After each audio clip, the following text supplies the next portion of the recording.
FPL lovers, it's game week 3 selection time. I'm going to share with you how my team got on last week and share with you my transfer that I've done. Let's go. So last week I managed to hit that wildcard button.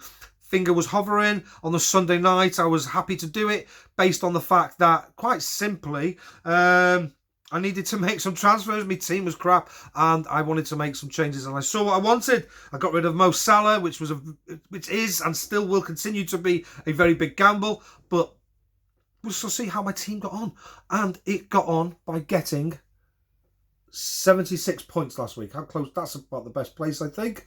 And I had Ward in goal, my £4 million goalkeeper. Still got 1 point. I'm hoping to get some returns from him soon. We shall see, but at the moment, I'm not too worried. He's an enabler for me. He's letting the rest of my team hopefully do all the hard work and bring in the points for them. So, in front of him, I've still got Trent Alexander-Arnold, yet to register a clean sheet or an attacking return this season. They've got to be on the way, hopefully. I feel for those who've gone for double Liverpool defence with Robertson as well. Reece James and Cancelo making up the rest of my back line. Cancelo, again, smashing it, 11 points. Reece James hit his 7 points with an absolute screamer of a goal. Imagine if he'd have got his clean sheet, hadn't have got booked. That'd have been, it'd have been like in the double digits again, more bonus, I'm sure. So happy to see Reece James continually bringing those points home for me, Cancelo. And surely this week it will be Alexander-Arnold's turn to bring home some points as well. And hopefully the others continue to do the same. In midfield, my new look midfield, without Mo Salah, with Martinelli instead of Saka. That paid off for me. Martinelli bringing home 8 points last week. Let me put my finger here. Hopefully it'll focus a bit better. Martinelli here. And Andreas was... I'll come back to Andreas. Kevin De Bruyne almost captained it. Or I say almost. I debated it. It was on him for a little bit, but quickly went to Haaland. This fear of missing out and what other people do. I'm sure others of you are in that same situation. Sometimes can really make you decide. So we'll see what I've decided this week shortly. So I got those points there, 14. Very happy to have De Bruyne. As long as he scores more points than Salah, or equals Salah, to be fair, because Salah's a more expensive player, then I will continue to be happy. And then Kulusevski didn't score for me last week, but not every player is going to score for you every week, and his time will come. I am convinced of it. We shall see, though. Moving forward, I had my dream team sort of like lineup of Darwin, Nunes, and Jesus. It didn't quite work out as dream teamy as I was hoping. Jesus absolutely smashed it. I suppose if you look at the score overall of 28 points for 3 forwards, it's not so bad actually if you consider it like that. But I was disappointed Haaland didn't score more, but that it is a sort of like ongoing lesson as to how we use Haaland in terms of captaincy, maybe against the teams that are more prone to sort of like come into attack and feel like they can have a go at Manchester City. Maybe it's better to captain him for those sort of games where he's getting a bit more space.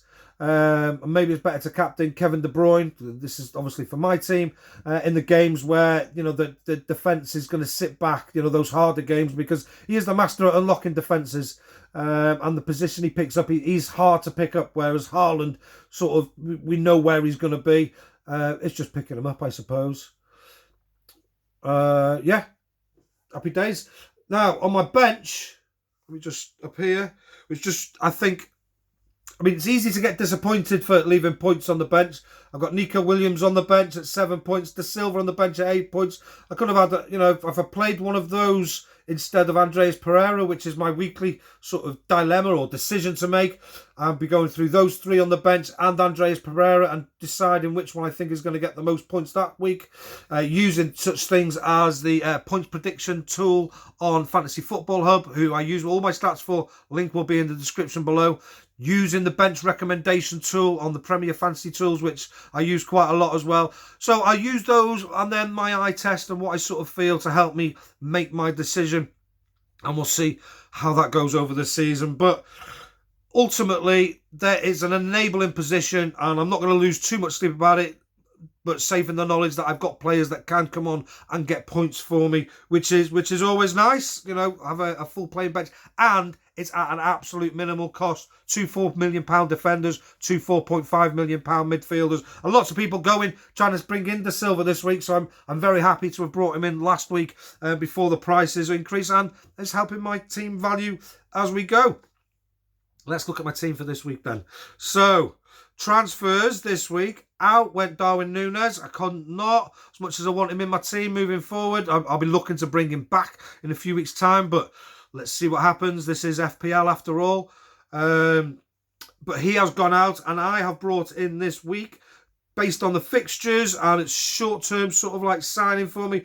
I've gone for Ivan Toney. He's had a great start to the season, a goal and 2 assists. Got some good fixtures sort of like coming up. So he has made the Livesey Lovesit FC squad for this week. Has he made the starting lineup? We shall see in a second. It's just loading. That's my transfers. We don't want to see that. We want to see the team I've picked, who's made the bench and who doesn't. Do apologise in the middle. Good opportunity to subscribe now. Maybe even hit the like button. So, we've still got Ward in goal. We've got Reece James. I'm going 4 at the back this week. We've got Reece James, Alexander-Arnold, Cancelo, and Nathan Patterson at home is the player that makes it out of my 4 players that I was just discussing a moment. My bench options, my weekly enabler, because, well, he's playing at home and Everton are due a clean sheet. They're due a result. And the newly promoted team of Nottingham Forest, albeit they had a fantastic week at the City Ground last week, I'm hoping there's a bit of a bit of a hangover from that, and they can't quite reach those heights again this week. And I'm hoping the Everton faithful turn up and get behind the team and roar them to a victory this weekend, to be honest with you. We need it, so it's time to play him. That's what he's there for. If he's not going to play against the newly promoted team at home, 3rd week of the season, then when do I play him? Put it this way, if he doesn't deliver this week, then he's probably going to be the bench fodder, and it'll be Nico Williams, because he played really well last week, but like I say, that was at home. My midfield is made up Kulusevski, Martinelli, De Bruyne, so only 3 in midfield for me this week.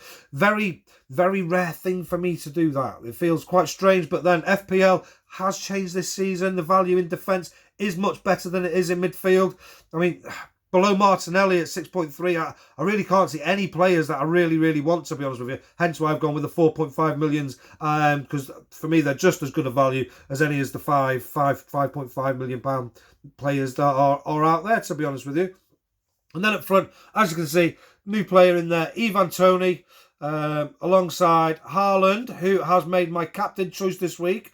It has moved around between Haaland and Jesus and De Bruyne this week, quite a lot, but I'm currently settled on Haaland. I think Newcastle, when they go there, they've had a good start to the season. Yes, their defensive stats have been quite good, and I think that will give them a little bit of confidence. And believe it or not, I think they're probably going to have a go at Manchester City. I don't think they've got anything to lose at this point. I think they're going to have a go at Manchester City and try and play them at their own sort of game and try to beat them and then get absolutely battered in the process. And Haaland, I think, will be the beneficiary of this week. I think the talk all week will have been about making sure we're passing the ball to Haaland when he's in those spaces. I think there'll have been training sessions around that, particularly as, he should have been, fed in by Foden a couple of times in the first half. He was substituted at half-time, but I don't think that was a punishment, if I'm going to be totally honest. More a case of, we've got 5 subs now, tactical, bring Grealish on. Maybe it was.